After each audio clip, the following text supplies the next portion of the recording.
used to deal closely with the pigeon industry, and they would call me and they'd say, "Oh, I guess we won't have our pigeon race, or we will keep back our best birds." And they were always quite appreciative to know about what the upcoming quakes were going to be in their flight pattern. So, but whales, as they say, there's about any animal or critter you look for. And then I became acquainted with, since 1982, when a gal called me from New Brunswick, Canada, where they just had the strongest quake in 126 years, next to the Bay of Fundy, where there were 50-foot tides, extremely high tides, on the day of an eclipse of the moon. And so this gal heard me on the radio station back there, and she said, "Maybe you have an explanation for what happened to me," because I'd talked about animals and birds and critters of various kinds. She said, 3 days before that quake, the first quake I ever felt in my life, I got this terrible headache. And it was just, I was living on aspirin. It was the night before the quake, the next morning. That night, I had to go to bed early. The next morning, I tried to get up early, and I just felt terrible. All of a sudden, the pain and pressure disappeared. And within half an hour, the first tremors hit. Is that just coincidence? And I thought, she's got some special gift. Well, since that time, I have learned of at least 20 other people that had that same gift. Interestingly, 19 of these people were female, and only one man admitted to this ability, which a lot of people they may know about it, but they might not even discuss it with their family.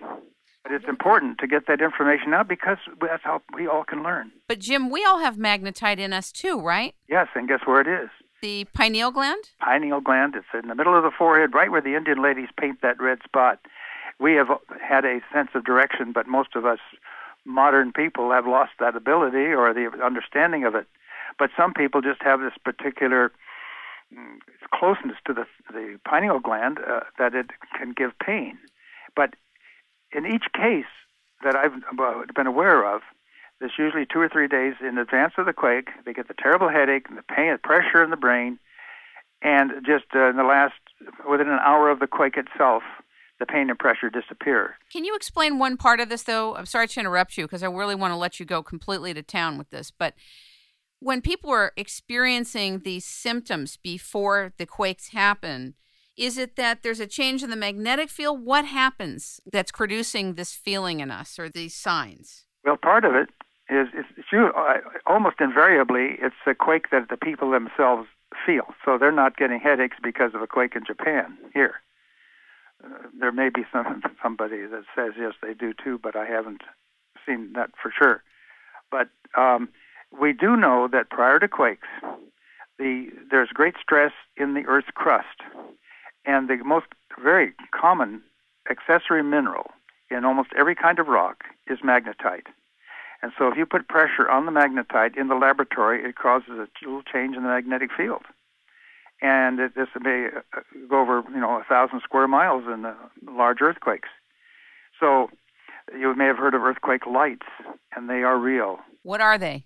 Well, you get lights in the sky like aurora, and they started finally when they had television pictures of them in Japan in the 60s, I guess. They realized that earthquake lights just were not imaginary, and they don't occur at the time of every earthquake at all. But if it's nighttime and you see these flashing lights, and it's not a true aurora, but the pressure has been built up, and it causes a little electromagnetic energy that you can actually see. Now, you've been right. Fox News had you on, said that you have been accurate in most of your predictions. Yeah, 75-80% since 1974. And there's a book written about me by Cal Orey. I wrote about a quarter of it because helping her with it. But she's always been interested in animals and earthquakes. And this book is entitled The Man Who Predicts Earthquakes, Jim Berkland, Maverick Geologist. And it came out in 2006, just in time for the 100th anniversary of the World Series, of the Great San Francisco earthquake. You predicted that too, didn't you? Not the 06 quake, but the World Series quake, yes, indeed. And that what made me kind of infamous, unfortunately, because I was gaining quite a bit of credibility. And then when I predicted that quake in the newspaper 4 days before it happened and named it the World Series quake, I said it'd be a 6.5 to 7 magnitude within a week. and it hit 4 days after my contact with the reporter of the Gilroy Dispatch. And so everything seemed fine for about a week, and finally there was some publicity about what I'd been doing, and all of a sudden high science came down on me hard, and they wanted me fired. Nobody can predict earthquakes. If we can't, then he certainly can't. What's he doing looking to the moon? Look at the ego involved in that. Seriously. I pointed out, yes, that about geophysics and geology, the first three letters stand for Earth, and you turn them around a little bit, and you get ego right out of geo. So your main concern is that people are building on active faults, and you want to protect people. That's really driving your work, isn't it? That's a small part of it. Okay. Because active faults are rather limited. And sometimes you can be nearer the fault and have less damage from somebody 50 miles away on saturated alluvium, where it shakes longer and stronger. If you're close to a fault on bedrock, it just may come and go rather quickly, and the building doesn't have that much time to react, just a few shakes. But as long as you're on solid ground and a well-built building, especially wood frame, they're very forgiving. And but if you live in reclaimed ground and near the seashore, where it's saturated, it shakes longer and stronger. So my main focus has been, since I started this, to educate people and make them aware of all the symptoms that are out there and all the things that Mother Nature has to tell us, and not just ignore it. I've had, so many stories. There was a horse that was a very excellent jumping horse, and won championship after championship, and suddenly it began to shy away, and the owner was really getting troubled. What's happening? And the veterinary said, this does happen occasionally. The best thing is just put him down. Well, that was about 2 weeks before the World Series quake. And after the World Series quake, he returned to his jumping ability and was a very fine horse. Another horse up in Santa Cruz Mountains. He was being boarded, and a neighbor came in to show off her brand new Mercedes and parked near the corral, and the horse was just had his ears back and his eyes wide, and people were just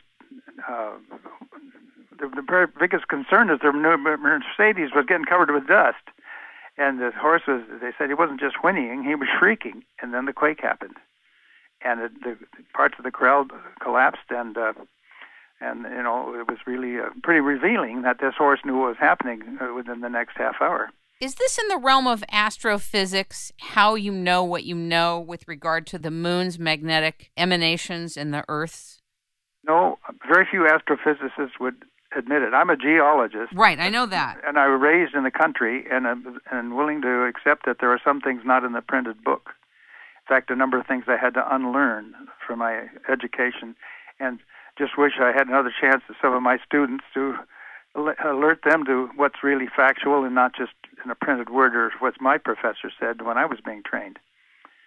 So, no, I would say I'm a general geologist, but I've always been interested in astronomy and did take a course on it at college, I guess 2 courses. And but it was not until 1974 when I realized that there was a relationship between maximum tides and earthquakes. And in the book about me, there are 23 examples where I predicted local quakes of at least 5 magnitude that were main shocks, not just aftershocks of a bigger quake, which are easier to predict. You had a big quake, and then you're going to expect a lot of aftershocks. Like here in Japan, incredibly, we've had about 50 quakes of 6 magnitude or more. The normal number of 6s during a year is about 120, maybe 1 every 3 days around the world. They've had more than 45 near Japan now because of this magnitude 9 that just happened. So I'm an observer, and that's one of the most important things I try to stress to people in a few classes that I've talked to in the last, since I retired as an active geologist. curiosity and willing